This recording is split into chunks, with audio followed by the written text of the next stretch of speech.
Isn't it amazing? You can teach. You know how many messages I've given over the years? Hundreds. You know how many things Yahweh Baruch Shmo has given me to share with his people? Hundreds. But you're just like me. You'll never remember the ones that changed your life, that healed you, that set you straight. If there's one that even brings questions into your heart, there it is. He's a false prophet.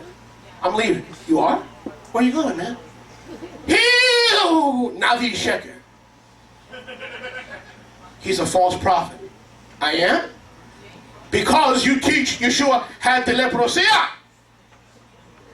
Pero muchas personas también enseñan mismo. Pero usted, heréticos.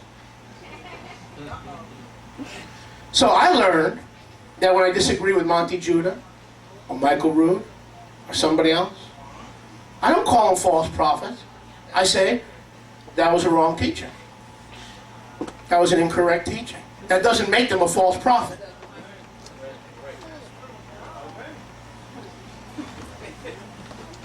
Whew.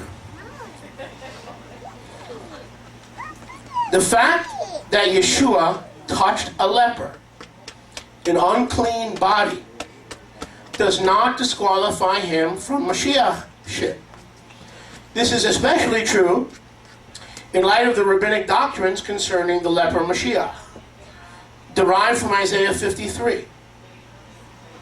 Now I'm going to make a statement and I'm going to read you some stuff and then we're going to close. There's a danger in saying I'm going to close because some of you start doing this. Alright? Watch-itis. So that doesn't mean I'm closing in 30 seconds, but I want to share some things with you. Yes, sir. The fact that Yeshua touched a leper does not, an unclean person, does not disqualify him from being Mashiach. In the Christian Sunday ham and egg beaters mentality, the real Savior could not have been a leper scholar. He wasn't a Torah scholar, number one, in their mind, and number two, he certainly wasn't a physical leper. So they discount both the Torah and the leprosy. So he was not, he was the perfect, with a halo, you know, white Caucasian from Denmark, who has a fishing business. You know what I'm saying? Here's all, I mean, come on.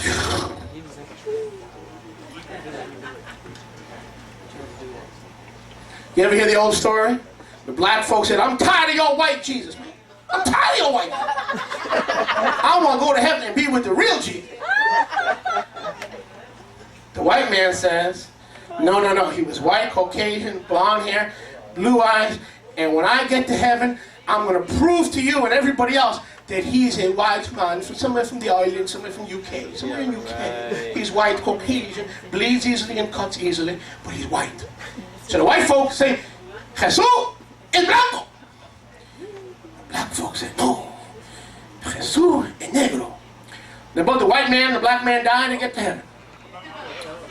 As soon as they come through the pearly gates, all right now, Yeshua greets both of them and say, Buenos dias, hermanos.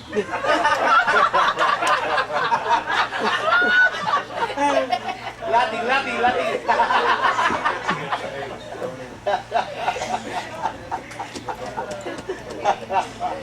Good. Spanish.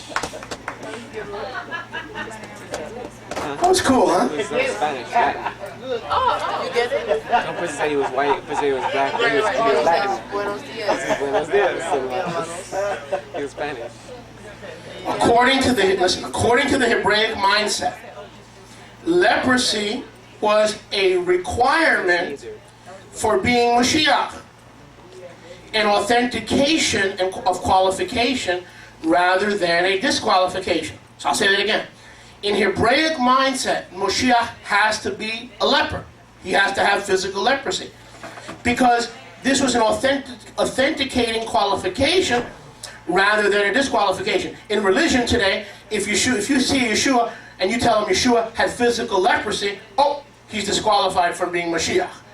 But if you tell them, I'm sorry, but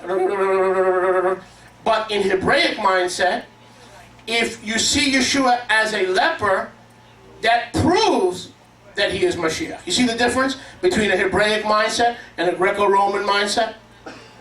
You with me? So when we say, no, this can't be true. Yeshua could not have been a physical leper. Understand, you're still a little bit in the church. Not too much.